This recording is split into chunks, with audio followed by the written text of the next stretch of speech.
আমার ছেলে তার শাশুড়িকে মাদি বসে 2 লাখ টাকা দামের সোনার চেন উপহার দিল, আর আমাকে একটু ভালো খাবারও দিল না। আমি রাহেলা বেগম, বয়স আমার 60 পেরিয়েছে। স্বামী মারা গেছেন প্রায় 8 বছর আগে। একমাত্র ছেলেকে মানুষ করতে জীবনের সব সুখ স্বাচ্ছন্দ্য বিসর্জন দিয়েছি। কিন্তু মা দিবসের সেই দিনটা আমার জীবনের এমন একটি দিন হয়ে থাকবে যা আমি কোনোদিন ভুলতে পারবো না। সকাল থেকে আমার মনটা ভালো ছিল। টেলিভিশনের বারবার মা দিবসের অনুষ্ঠান দেখাচ্ছিল।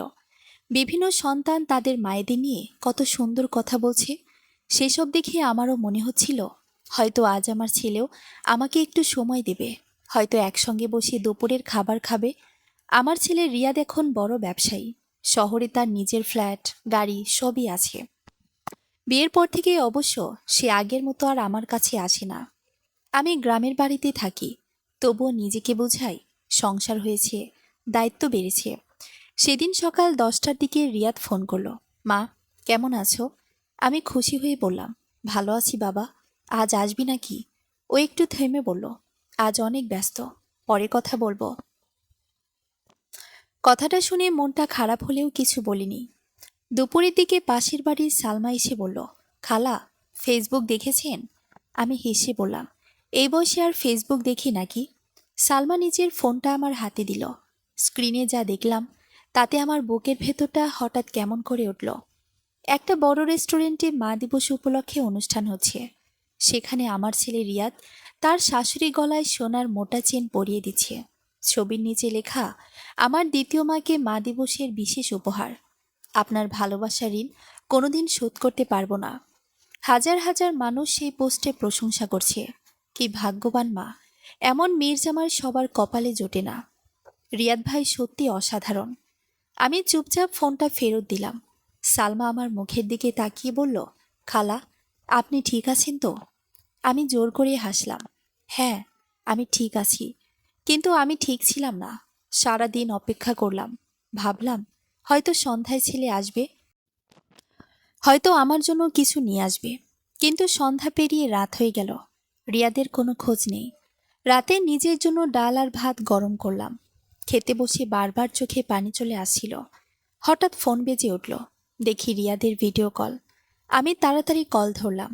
ওপাশে রিয়াদ, তার স্ত্রী মিথিলা এবং মিথিলার মা বসে আছে। তাদের সামনে বিশাল কেক। রিয়াদ হাসতে হাসতে বলল, মা, দেখো না, আজ কত সুন্দর অনুষ্ঠান হলো। আমি শুধু মাথা নেড়ে বললাম, ভালো হয়েছে। মিথিলার মা তখন গলায় নতুন সোনার চেনটা দেখিয়ে বললেন, আপনার ছেলে আমাকে যে সম্মান দিয়েছে, আমি সত্যি অভিভূত। আমি কিছু বললাম না। ঠিক তখনই আমার চোখে পড়ল টেবিলে নানা রকম দামি খাবার। হঠাৎ রিয়াদ বলল, আচ্ছা মা, পরে কথা বলবো, আমরা এখন ডিনার শুরু করব। আমি আস্তে করে জিজ্ঞেস করলাম, বাবা, আজ মা দিবসে আমাকে মনে ছিল? প্রশ্নটা শুনে কয়েক সেকেন্ডের জন্য সবাই চুপ হয়ে গেল। তারপর রিয়াদ হালকা হেসে বলল, আরে মা, এসব নিয়ে আবার মন খারাপ করো না। তোমাকে তো যে কোনো দিন কিছু দেওয়া যায়। কথাটা শুনে আমার বুকটা যেন ভেঙে গেল। যে কোনো দিন? যে মায়ের জন্য তার প্রতিটি দিন তৈরি হয়েছে, সেই মাকে মনে রাখার জন্য কি একটা দিনও বেশি ছিল? কল কেটে যাওয়ার পর আমি অনেকক্ষণ অন্ধকার ঘরে বসে রইলাম।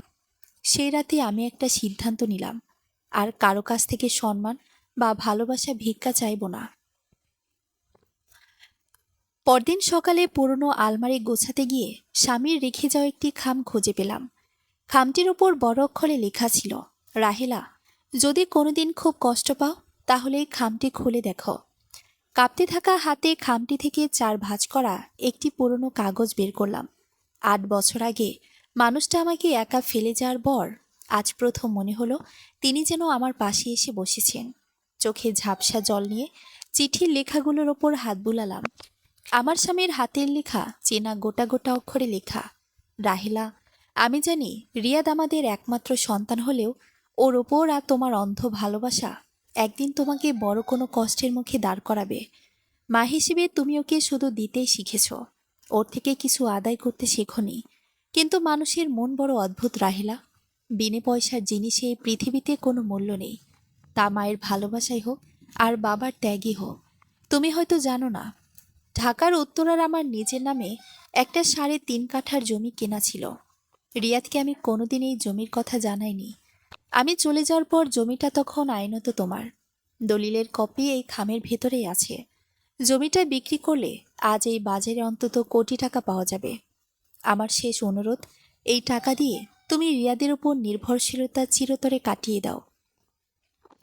নিজের মতো করে বাঁচো রাহেলা। চিঠির নিচে একটা ব্যাংকের লকারের চাবি আর দলিলের আসল কপিটা চকচক করে উঠল। আমি স্তব্ধ হয়ে বসে রইলাম। যে ছেলে আজ আমাকে একটা ভালো খাবারের জন্য জিজ্ঞেস করেনি, তার বাবা তার ভবিষ্যতের জন্য কত বড় একটা সম্বল রেখে গেছেন। বুকের ভেতর জমে থাকা পাথরটা যেন হঠাৎ হালকা হয়ে গেল, কিন্তু চোখের জল থামল না। পরদিন সকালেই আমি এক দূরসম্পর্কের ভাগ্নিকে ডেকে পাঠালাম। নাম তার সাইমন। খুব বিশ্বস্ত ছিলে। ওকে সব খুলে বলতে সে অবাক হয়ে গেল। সাইমন বলল, খালাম্মা, খালু তো সত্যি আপনার জন্য একটা রক্ষা কবচ রেখে গেছেন। আপনি চিন্তা করবেন না। আমি উত্তরার সেই জমির খোঁজ খবর নিয়ে ভালো একজন খরিদ্দার দেখব। আমি শুধু বললাম, বাবা, আমি আর এই গ্রামের রিয়াদের পাঠানো সামান্য টাকার দিকে সে বসে থাকতে চায় না। জমি বিক্রির ব্যবস্থা করো, তবে রিয়াদ যেন এখন কিছু জানতে না পারে। এরই মধ্যে কেটে গেল প্রায় একটা মাস। রিয়াদ বা মিথিলা কেউ আর তেমন কোনো একটা ফোন করেনি। মিথিলা একবার ফোন করে শুধু বলেছিল, মা, এই গরমে ঢাকা আসার দরকার নেই। রিয়াদ খুব ব্যস্ত। গ্রামের বাড়িতেই ভালো থাকবেন। বুঝলাম, আমাকে এড়িয়ে চলার একটা প্রচ্ছন্ন চেষ্টা। 1 মাস পর সাইমন এসে আমাকে সুখবর দিল। উত্তরের জমিটা একজন বড় ডেভেলপার কোম্পানির কাছে 4 কোটি টাকায় বিক্রি চূড়ান্ত হয়েছে। সব আইনি প্রক্রিয়া শেষ করে টাকাটা আমার নিজের ব্যাংক অ্যাকাউন্টে জমা হলো। জীবনে একসঙ্গে এত টাকা আমি কোনোদিন দেখিনি। কিন্তু এই টাকা আমার কাছে কেবল কাগজ নয়, এটা আমার হারিয়ে যাওয়া আত্মসম্মান। সাইমনকে সাথে নিয়ে আমি ঢাকা রওনা হলাম। তবে রিয়াদের ফ্ল্যাটে নয়, বনানীর একটি অভিজাত এলাকায় একটা চমৎকার ফার্নিশ ফ্ল্যাট ভাড়া নিলাম। নিজের জন্য একজন রান্নার মানুষ আর দেখাশোনার জন্য একজন সার্বক্ষণিক সহকারী রাখলাম। জীবনের 7টি বছর শুধু অন্যের জন্য ভেবেছি, এবার নিজের জন্য বাঁচা দরকার। নতুন ফ্ল্যাটে এসে প্রথম দিন যখন সোফায় বসলাম, আমার ভেতরটা এক অদ্ভুত শান্তিতে ভরে গেল। ঠিক করলাম, এবার রিয়াদকে একটি উপযুক্ত জবাব দেওয়ার সময় এসেছে। কিন্তু রাগ বা ঝগড়া করে নয়, একদম শান্ত মাথায়। পরদিন বিকেলে আমি নিজেই রিয়াদকে ফোন করলাম। ওপাশে রিয়াদ বেশ ফুরফুরে মেজাজে ফোন ধরল। হ্যাঁ মা, বলো। গ্রামের দিকে বৃষ্টি কেমন? আমি খুব শান্ত গলায় বললাম, আমি গ্রামে নেই রে রিয়াদ, আমি এখন ঢাকাতেই আছি, বনানীতে। আমার কথা শুনে রিয়াদ চমকে উঠল। ওপাশে মিথিলার ফিসফিসানি শুনতে পেলাম। রিয়াদ কিছুটা বিরক্ত হয়ে বলল, ঢাকা এসেছো মানে? আমাকে না জানিয়ে চলে এলে? আর বনানীতে কার বাসায় উঠেছ? গ্রামের কাউকে আবার ডিস্টার্ব করছো না তো? আমি হালকা হাসলাম। যে হাসিটার পেছনে লুকিয়েছিল গত 1 মাসের দীর্ঘশ্বাস আর এক জীবনের অপমান। আমি কারো বাসায় উঠিনি বাবা। বনানীতে আমি নিজের একটা ফ্ল্যাট নিয়েছি। আজ সন্ধ্যায় তোরা 3জন, তুই, মিথিলা আর তোর শাশুড়ি আমার এখানে ডিনারে আসিস। ঠিকানাটা মেসেজ করে দিচ্ছি। কি বলছো মা? নিজের ফ্ল্যাট মানে? টাকা কোথায় পেলে? রিয়াদের গলার স্বর এবার পুরোপুরি বদলে গেল। তাতে আর অবহেলা নেই, তীব্র কৌতূহল আর অবিশ্বাস। সেসব ফোনেই শুনতে চাস, নাকি সন্ধ্যায় এসে সামনাসামনি দেখবি? চলে আসিস, তোর পছন্দের কিছু খাবার তৈরি করাবো। কথাটা বলে রিয়াদের উত্তরের অপেক্ষা না করেই আমি ফোনটা কেটে দিলাম। ফোন স্ক্রিনের দিকে তাকিয়ে মনে মনে বললাম, রিয়াদ, আজ তোদের এমন এক রাজকীয় ডিনার খাওয়াবো যা তোরা কোনোদিন ভুলতে পারবি না। সন্ধ্যা ঘনিয়ে আসার সাথে সাথে বনানীর ফ্ল্যাটটি আলোয় ঝলমল করে উঠল। আমার সহকারী রানা আর রান্নার সুমি মিলে ডাইনিং টেবিলটা সাজাচ্ছিল। রিয়াদের পছন্দের কাচ্চি বিরিয়ানি, জালি কাবাব, বোরহানি আর চিংড়ির মালাইকারি সব সুনিপুণভাবে টেবিলে সাজানো হচ্ছে। একসময় এই রান্নাগুলো করতে গিয়ে আমার কোমর ভেঙে আসতো। উনুন পাড়ের গরমে চোখ দিয়ে জল পড়তো। আজ আমি শুধু সোফায় বসে তদারকি করছি। এই প্রথম নিজেকে একজন রানী মনে হচ্ছিল। অন্যের দয় বেঁচে থাকা কোনো অবহেলিত বৃদ্ধা নয়।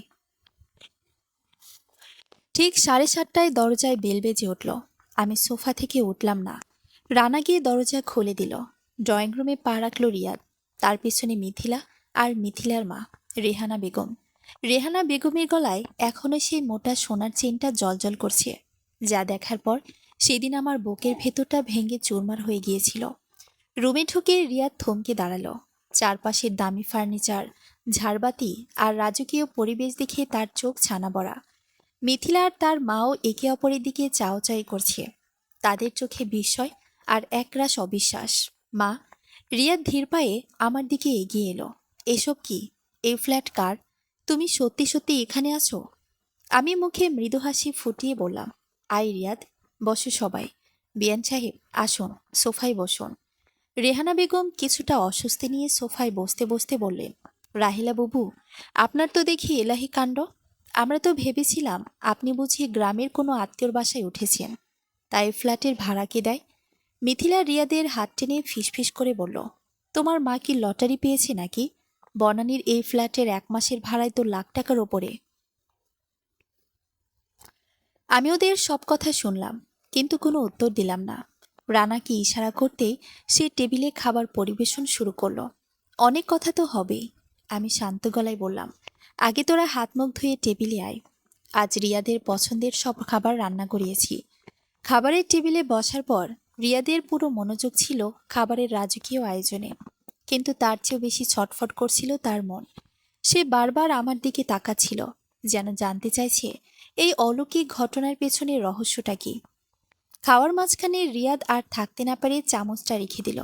মা, এবার অন্তত বলো, তুমি এত টাকা কোথায় পেলে? বাবা মারা যাওয়ার সময় তো সামান্য কিছু সঞ্চয় আর গ্রামের ওই জমিটা ছাড়া কিছুই রেখে যাননি। তুমি কি গ্রামের ভিটে বাড়ি বিক্রি করে দিলে নাকি? তার কথায় উদ্বেগের চেয়েও বেশি ছিল এক ধরনের ভয়, পাছে মায়ের সম্পত্তি হাতছাড়া হয়ে গেল কিনা। আমি পানির গ্লাসে চুমুক দিয়ে খুব ধীর স্থিরভাবে বললাম, তোর বাবা তোকে চিনত রিয়াদ, খুব ভালো করে চিনত। তাই সে বেঁচে থাকতে তোকে যা জানায়নি, মরার আগে আমার জন্য সেই সম্বলটুকু রেখে গেছে। আমার কথা শুনে রিয়াদের মুখটা ফ্যাকাশে হয়ে গেল। মিথিলা আর রেহানা বেগম খাওয়া থামিয়ে আমার দিকে তাকালো। আমি বলতে লাগলাম, ঢাকার উত্তরার প্রাইম লোকেশনে তোর বাবার 3.5 কাঠার একটা জমি ছিল। তোর বাবা জানতো একসময় তুই তোর নিজের জগৎ নিয়ে এত ব্যস্ত যাবি যে গ্রামের বুড়ো মায়ের মুখে একটু ভালো খাবার তুলে দেওয়ার সময়ও তোর হবে না। তাই সেই জমিটা আমার নামে লিখে দিয়ে গিয়েছিল। উত্তরার জমি? রিয়াদ প্রায় চিৎকার করে উঠল। সেখানে তো 1 কাঠা জমির দামই কোটি টাকা। তুমি তুমি সেই জমি কি করেছো মা? বিক্রি করে দিয়েছি। আমি একদম স্বাভাবিক গলায় বললাম। 1 সপ্তাহ আগে 4 কোটি টাকায় একটা নামী ডেভেলপার কোম্পানির কাছে জমিটা স্থানান্তর করেছি। সব টাকা এখন আমার ব্যাংক অ্যাকাউন্টে। 4 কোটি টাকার কথা শুনে রেহানা বেগমের হাতের চামচটা প্লেটে পড়ে গেল। মিথিলার চোখ দুটো বড় বড় হয়ে গেল। আর রিয়াদ যেন বিশ্বাসই করতে পারছে না যে তার চোখের সামনে বসে থাকা এই সাদামাটা মা এখন 4 কোটি টাকার মালিক।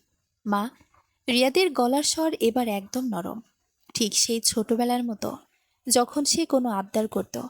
তুমি এত বড় একটা সিদ্ধান্ত না নিলে আমাকে একবারও জানালে না? আমি তো রিয়েল অ্যাসিস্টের ব্যবসা বুঝি। আমি থাকলে আরো ভালো দাম পেতাম। আর এত টাকা তুমি ব্যাংকে ফেলে রেখেছ। আমার ব্যবসায় এখন কিছু ইনভেস্টমেন্ট দরকার। আমি হাত তুলে রিয়াদকে থামালাম। আমার সেই চিরাচরিত নরম রূপটা আজ আর নেই। না রিয়াদ, আমি দৃঢ় গলায় বললাম, এই টাকার 1 পয়সাও তোর ব্যবসায় যাবে না। এই টাকা তোর বাবার দেওয়া, আমার আত্মসম্মান। মা দিবসের দিন তুই যখন তোর দ্বিতীয় মাকে 2 লাখ টাকার সোনার চেন পরিয়ে দিচ্ছিলি, তখন আমার পাতে ডাল ভাতও জোটেনি। সেদিন ভিডিও কলে তুই বলেছিলি, তোমাকে তো যে কোনো কিছুদিন দেওয়াই যায়। আমি রেহানা বেগমের দিকে তাকালাম, যিনি তখন লজ্জায় মাথা নিচু করে আছেন। আজ আমি তোকে বলছি রিয়াদ, আমার চোখে তখনও জল, কিন্তু গলায় অদ্ভুত এক তেজ। যে মায়ের জন্য তোর প্রতিটি দিন তৈরি হয়েছে, সেই মায়ের আর তোর দেওয়া যে কোনো দিনের অবহেলার উপহারের প্রয়োজন নেই। আজ থেকে আমি নিজের টাকায় নিজের মতো করে বাঁচব। তোদের কারো করুণা বা ভালোবাসার ভিক্ষা আমার আর লাগবে না। পুরো ডাইনিং রুমে এক পিনপতন নীরবতা নেমে এলো। রিয়াদ অপরাধীর মতো মাথা নিচু করে রইল। তার এতদিনের অহংকার আর অবহেলা যেন এক মুহূর্তেই গড়িয়ে গেল। মিথিলা আর তার মা নিজেদের ভুলটা বুঝতে পেরে স্তব্ধ হয়ে বসে রইল। আমি চেয়ার ছেড়ে উঠে দাঁড়ালাম। ড্রয়িং রুমের জানালার দিকে এগিয়ে যেতে যেতে মনে মনে বললাম, খেলা তো কেবল শুরু হলো রিয়াদ। তোদের দেওয়া সে রাতের অন্ধকারের জবাব আমি কিভাবে দেই, একবার তোরা শুধু দেখে যা। আমার শেষ কথাগুলো ডাইনিং টেবিলের ওপর এক ভারী পাথরের মতো চেপে বসল। রিয়াদ, মিথিলা কিংবা রেহানা বেগম কারো মুখ দিয়ে আর কোনো শব্দ বের হলো না। খাবারের প্লেটগুলো অর্ধেক ভরা, কিন্তু সেদিকে তাকানোর মতো মানসিকতা এখন আর কারো নেই। 4 কোটি টাকার মায়ের এই রুদ্ররূপ রিয়াদের চেনা জগতের সমীকরণ ওলটপালট করে দিয়েছে। কিছুক্ষণ পর রিয়াদ চেয়ার ছেড়ে উঠে আমার দিকে এগিয়ে এলো। তার মুখে এখন এক কৃত্রিম অপরাধবোধ আর চরম অসহায়ত্বের ছাপ। মা, তুমি ভুল বুঝছো। রিয়াদ আমার কাঁধে হাত রাখতে গিয়েও থমকে গেল, কারণ আমি সামান্য সরে দাঁড়ালাম। ও হাত নামিয়ে বলল, মা দিবসের দিন ওভাবে কথা বলাটা আমার ভুল হয়েছিল, আমি স্বীকার করছি। কিন্তু তুমি হুট করে এত বড় সিদ্ধান্ত নিলে। গ্রামে একা একা থাকতে কষ্ট হয়, আমাকে বললেই তো আমি তোমাকে আমার ফ্ল্যাটে নিয়ে আসতাম। তা না করে এত টাকা ভাড়া দিয়ে বনানীতে থাকার কি দরকার? আর এই 4 কোটি টাকা এভাবে ব্যাংকে ফেলে রাখা তো বোকামি। আমি ওর দিকে তাকিয়ে একটা ম্লান হাসলাম। বললাম, তোর ফ্ল্যাটে নিয়ে আসতে রিয়াদ? বিয়ের এই 3 বছরে তুই কতবার আমাকে তোর ফ্ল্যাটে যাওয়ার জন্য ডেকেছিস? প্রতিবারই তো তোদের একটা না একটা অজুহাত থাকতো। ফ্ল্যাটে জায়গা কম, মিথিলার বান্ধবীরা আসবে, নয়তো তোরা ট্যুরে যাবি। আর টাকার কথা বলছিস, এই টাকা ব্যাংকে থাকবে না তো কোথায় থাকবে? তা নিয়ে তোকে ভাবতে হবে না। মিথিলা এতক্ষণ চুপ ছিল। সে এবার একটু নড়েচড়ে বসিয়ে চিবিয়ে চিবিয়ে বলল, মা, রিয়া তো আপনার ভালোর জন্যই বলছে। বনানীর এই ফ্ল্যাটের পেছনে প্রতি মাসে যে টাকা নষ্ট হবে, সেটা দিয়ে রিয়াদের ব্যবসায় খাটালে লাভ হতো। তাছাড়া রিয়াদ আপনার একমাত্র ছেলে, আপনার এত টাকা তো শেষ পর্যন্ত রিয়াদেরই, তাই না? মিথিলার কথার ভেতরের আসল লোভটা ধরতে আমার 1 সেকেন্ডও লাগলো না। এই মেয়ে আর তার মা রিয়াদকে আমার থেকে দূরে সরাতে এক ফোঁটা দ্বিধা করেনি। আর আজ কোটি টাকার গন্ধ পেয়ে মায়ের অধিকার মনে করিয়ে দিচ্ছে। আমি মিথিলার দিকে সরাসরি তাকিয়ে শান্ত গলায় বললাম, ভুল বলছো বৌমা। এই টাকা শেষ পর্যন্ত রিয়াদের হবে এমন কোনো কথা নেই। রিয়াদ যেমন মা দিবসে প্রমাণ করেছে রেহানা বেগমই তার আসল মা, আমিও তো ভাবতে পারি আমার শেষ বয়সে আমার পাশে যে থাকবে সেই আমার আসল সন্তান। আমার এই এক কথায় পুরো ঘরের বাতাস যেন জমে বরফ হয়ে গেল। রেহানা বেগম এবার আর চুপ থাকতে পারলেন না। তিনি গলাটা একটু উঁচিয়ে বললেন, রাহিলা বুবু, টাকা হয়েছে বলে ছেলেকে এভাবে পর করে দেবেন? একটা দিনের ভুলের জন্য এত বড় শাস্তি? রিয়াদ নিজের উপার্জনের টাকায় আমাকে চেন দিয়েছে, এতে ওর মায়ের উপর দায়িত্ব তো কমে যায়নি? দায়িত্ব? আমি রেহানা বেগমের চোখের দিকে তাকালাম। বিয়ান সাহেব, আপনার গলায় ওই চেনটা যখন জ্বলজ্বল করছিল, সেদিন রাতে রিয়াদ আমাকে ভিডিও কলে ডাল ভাত খেতে দেখেও জিজ্ঞেস করেনি, মা তুমি খেয়েছো? আজ আপনার মেয়ের জামাইয়ের 4 কোটি টাকার লোভ দেখে আপনার খারাপ লাগছে। আর সেদিন যে মা ক্ষুধার্ত পেটে ছেলের অবহেলা হজম করেছে, তার কষ্টটা আপনার চোখে পড়েনি? রেহানা বেগম মুখ নামিয়ে নিলেন। তার গলার সোনার চেনটা এখন যেন তার নিজের কাছে ফাঁসের মতো শোনালো। রিয়াদ পরিস্থিতি সামাল দেওয়ার জন্য মরিয়া হয়ে উঠল। মা, প্লিজ, সবার সামনে এসব পুরনো কথা টেনে আমাকে ছোট করো না। ভুল যখন হয়েছে আমি তো শুধরে নেব। তুমি আজ এই ফ্ল্যাট ছেড়ে দাও, চলো আমার সাথে আমাদের ফ্ল্যাটে চলো। আজ থেকে তুমি আমাদের সাথেই থাকবে। না রিয়াদ, আমি দৃঢ়ভাবে মাথা নাড়লাম। আমি তোদের ফ্ল্যাটে যাব না, আমি বনানীর ফ্ল্যাটেই থাকব। তোরা এখন আসতে পারিস, আমার বিশ্রামের সময় হয়েছে। রিয়াদ আরও কিছু বলতে যাচ্ছিল, কিন্তু আমার মুখের কঠোরতা দেখে আর সাহস পেল না। মিথিলা রাগে আর অপমানে মুখ কালো করে ব্যাগটা তুলে নিল। রেহানা বেগমও নিঃশব্দে উঠে দাঁড়ালেন। দরজা দিয়ে বের হওয়ার সময় রিয়াদ পেছন ফিরে তাকালো। তার চোখে তখনও লোভ, বিস্ময় আর এক অদ্ভুত পরাজয়ের গ্লানি। ওরা চলে যাওয়ার পর আমি ড্রয়িং রুমের বড় কাচের জানালার সামনে এসে দাঁড়ালাম। নিচের রাস্তার রিয়াদের গাড়িটা স্টার্ট নিয়ে চলে যেতে দেখলাম। বুকে জড়িয়ে রাখা স্বামীর সেই চিঠিটার কথা মনে পড়ল। মনে মনে বললাম, তুমি ঠিকই বলেছিলে, বিনে পয়সার ভালোবাসার কোনো দাম নেই। আজ তোমার দেওয়া এই কাগজটুকুর জোরেই আমি আমার ছেলেকে মাথা নিচু করে চলে যেতে দেখলাম। পরদিন সকাল আমি সাইমনকে ফোন করলাম। সাইমন, কাল রিয়াদরা এসেছিল, ওরা টাকার খোঁজ পেয়ে গেছে। এবার আমাদের পরবর্তী ধাপে যেতে হবে। ওপাশ থেকে সাইমন বলল, আমি তৈরি আছি খালাম্মা, আপনি যা বলবেন তাই হবে। রিয়াদ ভাই ভাবতেও পারবে না আপনি কি করতে চলেছেন। আমি জানালার বাইরে ঢাকার ব্যস্ত আকাশের দিকে তাকিয়ে এক বুক স্বস্তির নিঃশ্বাস নিলাম। রিয়াদ ভেবেছে 4 কোটি টাকা ব্যাংকে রেখে আমি ওর করোনার অপেক্ষা করব। ও এখনও ওর মাকে চেনেনি। সাইমনকে ফোন করার 2 ঘন্টার মধ্যে ও আমার বনানীর ফ্ল্যাটে চলে এলো। ওর হাতে বেশ কিছু ফাইল। গত কয়েকটা দিন ও আমার কথা মতো ঢাকার আনাচে কানাচে ঘুরে কিছু তথ্য জোগাড় করেছে। সাইমন বসার ঘরে এসে ফাইলগুলো টেবিলের ওপর রাখল।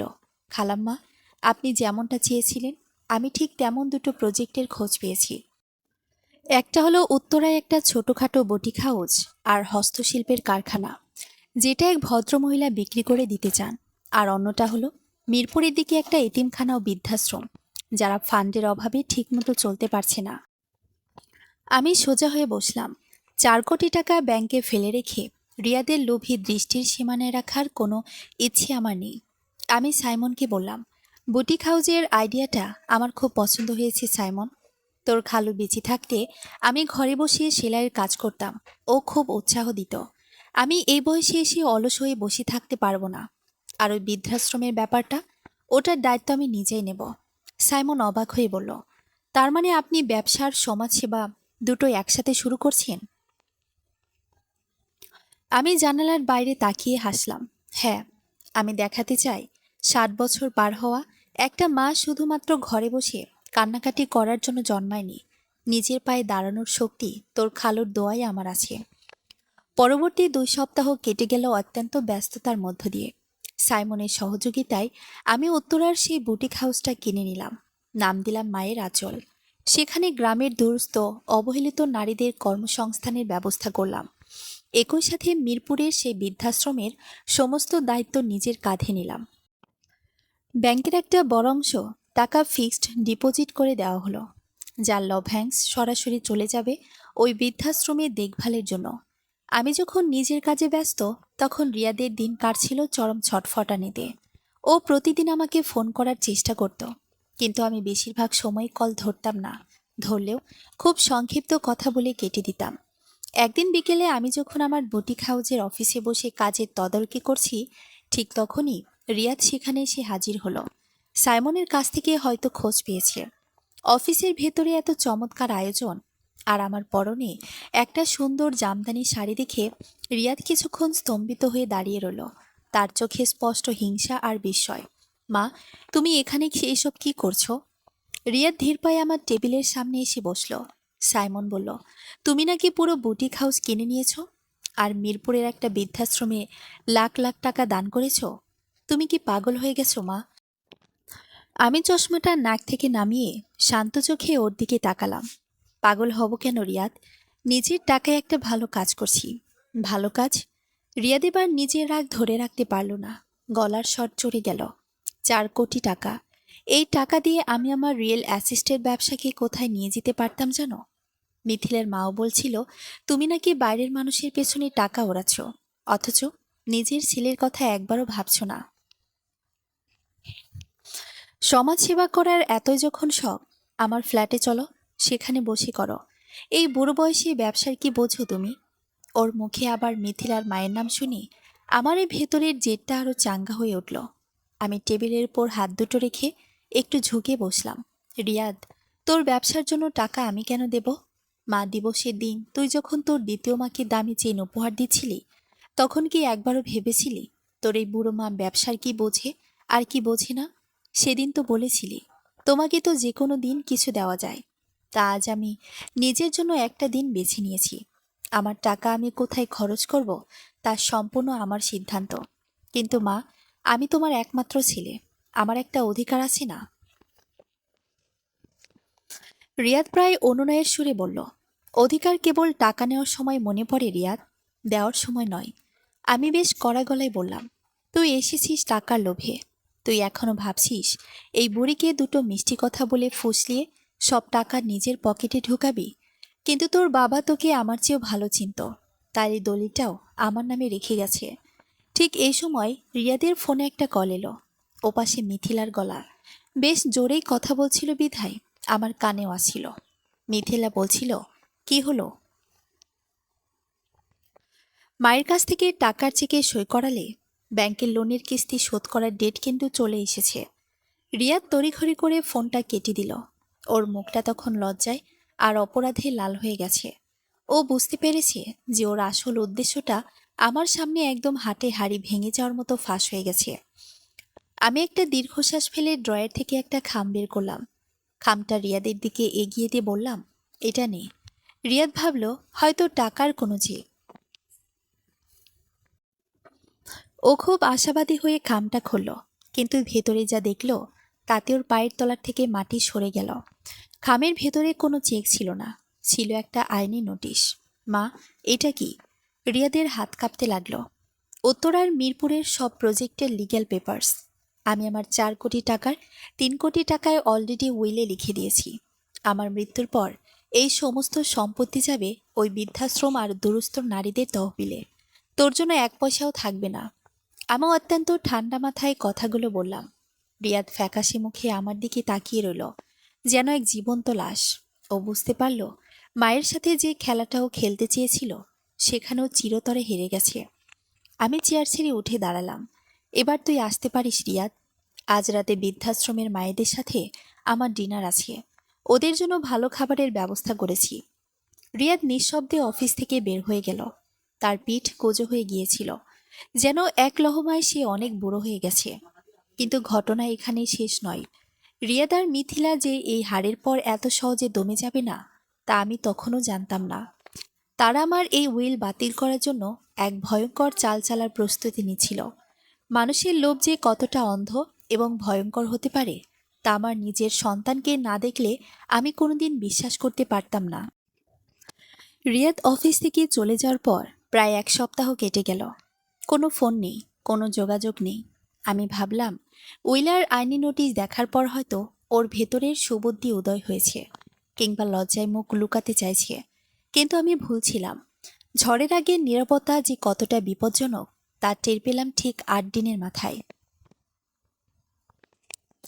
সেদিন দুপুরে আমি বৃদ্ধাশ্রমের মায়েদের সাথে দুপুরের খাবার খাচ্ছিলাম। এমন সময় সাইমন হন্তদন্ত হয়ে আমার কাছে ছুটে এলো। ওর মুখটা ফ্যাকাশে, কপালে বিন্দু বিন্দু ঘাম। খালাম্মা, সর্বনাশ হয়েছে। সাইমন হাঁপাতে হাঁপাতে বলল, রিয়াদ ভাই আর মিথিলা ভাবি দমে যাননি। ওরা কোর্টে একটা মামলা ঢুকে দিয়েছে। আমি হাতের লোকমাটা প্লেটে রেখে শান্ত গলায় বললাম, মামলা? কিসের মামলা সাইমন? সাইমন আমার হাতে একটা আইনি কাগজ ধরিয়ে দিয়ে বলল, রিয়াদ ভাই কোর্টে রিট পিটিশন করেছে যে আপনার মানসিক ভারসাম্য ঠিক নেই।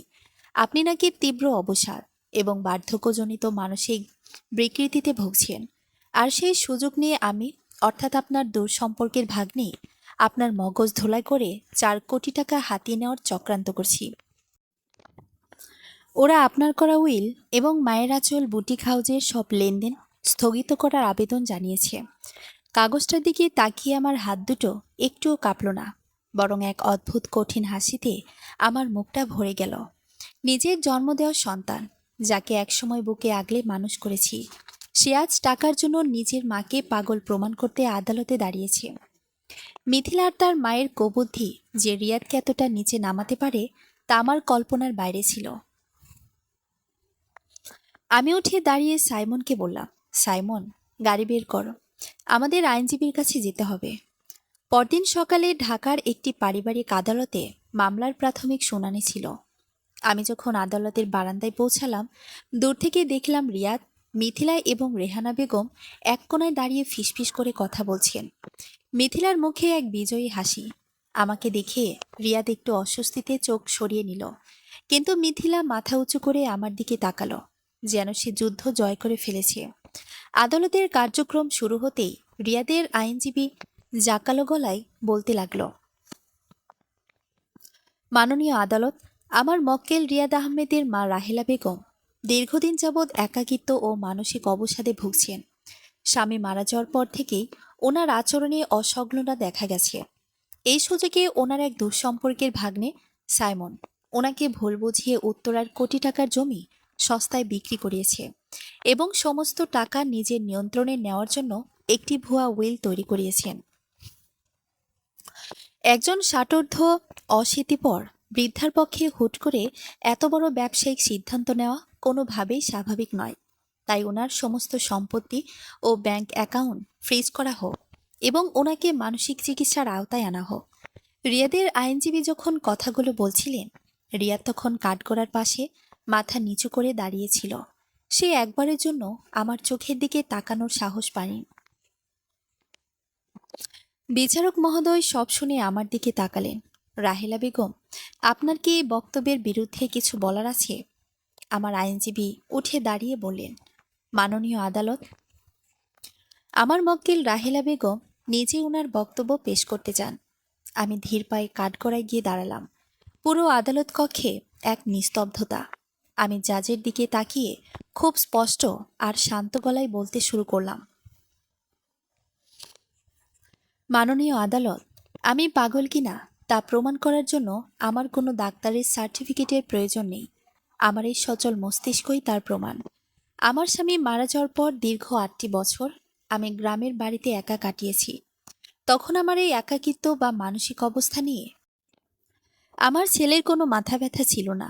কিন্তু আজ যখন আমার কাছে 4 কোটি টাকা এসেছে, তখন আমি হঠাৎ পাগল হয়ে গেলাম। আমি একটু থামলাম। পকেট থেকে একটা পেন ড্রাইভ বের করে আমার আইনজীবীর হাতে দিলাম। মাননীয় আদালত, এই পেন ড্রাইভে একটা অডিও রেকর্ড আছে। একদিন রাতে আমার ছেলে রিয়াদ আমার বনানীর ফ্ল্যাটে এসে গোপনে আমার সহকারী রানার সাথে দেখা করে। সে রানাকে 5 লাখ টাকার লোভ দেখায়, যাতে রানা আদালতে এসে সাক্ষ্য দেয় যে আমি নাকি রাতে ঘুমাতে পারি না, ঘরের জিনিসপত্র ভাঙচুর করি এবং উল্টাপাল্টা কথা বলি। রানা রিয়াদের সেই চক্রান্তের কথা রেকর্ড করে আমাকে দিয়ে দিয়েছে। আমার কথা শেষ হতেই মিথিলা আর রেহানা বেগমের মুখ শুকিয়ে চুন হয়ে গেল। রিয়াদ ভয়ে কাঁপতে লাগলো।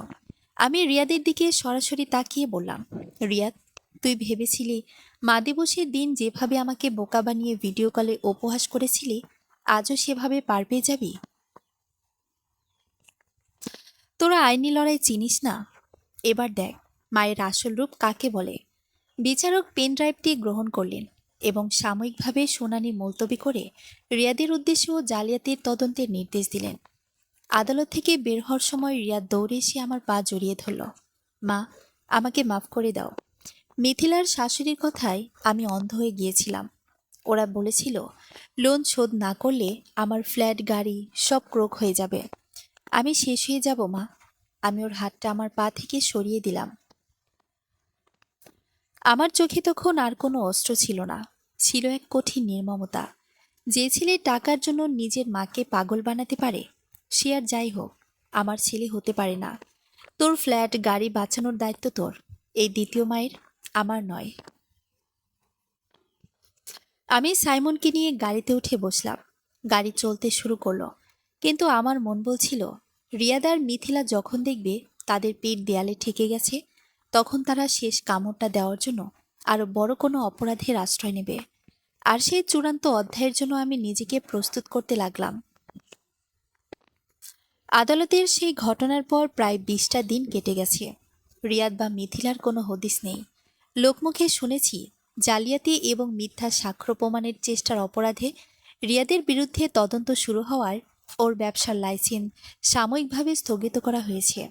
ব্যাংকের ঋণের তাগাদায় ওদের ফ্ল্যাট আর গাড়িটা যে কোনো দিন নিলামে উঠবে। যে অহংকার আর অর্থে লোভে অন্ধ হয়ে রিয়াদ তার জন্মদাত্রী মাকে বর করেছিল, আজ সে অর্থই তাকে পথের ফকির বানাতে চলেছে। আমি ভেবেছিলাম সব ঝড় বোধহয় শেষ, কিন্তু লোভী মানুষেরা যখন তাদের সবকিছু হারাতে বসে, তখন তারা পশুর চেয়েও হিংস্র হয়ে ওঠে। সেদিন ছিল শুক্রবার, রাত তখন প্রায় 9:30। আমি বনানীর ফ্ল্যাটের ড্রয়িং রুমে বসে ডায়েরিতে মায়ের আঁচল বুটিক হাউসের পরবর্তী মাসের হিসাব লিখছিলাম। রান্নার সুমি রান্নাঘরে রাতের কাজ গোছাচ্ছিল। হঠাৎ পুরো ফ্ল্যাটের বিদ্যুৎ চলে গেল। আইপিএসের আলো জ্বলে ওঠার আগেই বাইরের অন্ধকার বারান্দা দিয়ে একটা ছায়া ভেতরে প্রবেশ করলো। আমি কিছু বুঝে ওঠার আগেই শক্ত একটা হাত আমার মুখ চেপে ধরল। চেনা পারফিউমের গন্ধ আর হাতের স্পর্শে বুঝতে বাকি রইল না এটা আমার নিজের ছেলে রিয়াদ। কিন্তু ওর চোখ দুটোতে আজ কোনো অনুশোচনা ছিল না, ছিল এক পৈশাচিক উন্মাদনা। ওর পেছনে দাঁড়িয়ে ছিল মিথিলা। চুপচাপ একদম সোজা হয়ে বসে থাকো মা। রিয়াদ দাঁতে দাঁত চেপে ফিসফিস করে বলল। ওর পকেট থেকে একটা ধারালো ছুরি বের করে আমার গলার কাছে ধরল। খুব তো আইনি লড়াই দেখালে, এবার এই চেকে আর উইলের কানসেলেশন পেপারে সই করো। 4 কোটি টাকা তো তুমি বাইরের মানুষদের দিয়ে দিয়েছিলে, আজ সেই টাকা আমার ফ্ল্যাট আর গাড়ি বাঁচাবে। সই না করলে আজ রাতেই তোমার গল্প শেষ করে দেব। মিথিলা পাশ থেকে হিসিয়ে উঠল। তাড়াতাড়ি করো রিয়াদ, রান্নার লোকগুলো চলে আসার আগেই সই নাও। বুড়িকে আজ দুনিয়া থেকে সরিয়ে দিলে সব টাকা এমনিতেই আমাদেরই হবে। নিজের ছেলের হাতে নিজের গলায় ছুরির স্পর্শ, এর চেয়ে বড় মৃত্যু একটা মায়ের জন্য আর কি হতে পারে। কিন্তু আশ্চর্যের বিষয়, আমার বুকের ভিতর আজ আর কোনো ভয় কাজ করছিল না। যে মা এক ফোঁটা ভালো খাবারের জন্য কেঁদেছিল, সেই মা আজ অনেক শক্তিশালী। আমি রিয়াদের চোখের দিকে তাকালাম। আমার মুখে কোনো ভয়ের চিহ্ন না দেখে ও কিছুটা থতমত খেয়ে গেল। আমি শান্ত গলায় বললাম, রিয়াদ, তুই ভুলে গেছিস যে তোকে জন্ম দিয়েছি আমি? তুই কতটা নিচে নামতে পারিস? তোর শেষ কামড়টা কেমন হতে পারে তা আমি আগের রাতে আন্দাজ করেছিলাম। মানে কি? রিয়াদ চিৎকার করতে চাইল। ঠিক তখনই ড্রয়িং রুমের মেন দরজাটা লাথি মেরে খুলে গেল। হরহর করে ঘরে ঢুকে পড়ল 4-5 জন পুলিশ অফিসার। আর তাদের পেছনে স্বস্তির নিঃশ্বাস ফেলে দাঁড়িয়ে আছে সাইমন আর আমার সহকারী রানা। ফ্ল্যাটের লাইটগুলো একসাথে জ্বলে উঠল। পুলিশের পরিদর্শক লিবরবার তাক করে বললেন, হাত ওপরে তোলো রিয়াদ, ছুরিটা নিচে ফেলো। রিয়াদের হাত থেকে ছুরিটা মেঝেতে পড়ে গেল। ও কাঁপতে কাঁপতে পেছনের সোফায় ধপ করে বসে পড়ল। মিথিলা ভয়ের দেয়ালের সাথে সেটে গেল। পুলিশ অফিসার আমার দিকে তাকিয়ে বললেন, রাহিলা বেগম, আপনি ঠিক আছেন তো? আপনার সাইমন আর রানা ঠিক সময়ে আমাদের ডেকে এনেছে। তাছাড়া আপনার ঘরে যে গোপন সিসিটিভি ক্যামেরা লাগানো ছিল তার ফুটেজ আমরা নিয়ে যাব। নিজের মাকে খুন করার চেষ্টা আর জোরপূর্বক সম্পত্তি লিখে নেওয়ার অপরাধে এদের আর বাঁচানোর কোনো পথ নেই। পুলিশ মিথিলা আর রিয়াদের হাতে হাতকড়া পরালো।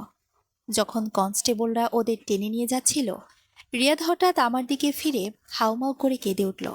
মা, আমাকে বাঁচাও মা, আমি তোমার একমাত্র ছেলে, তোমার রিয়াদ।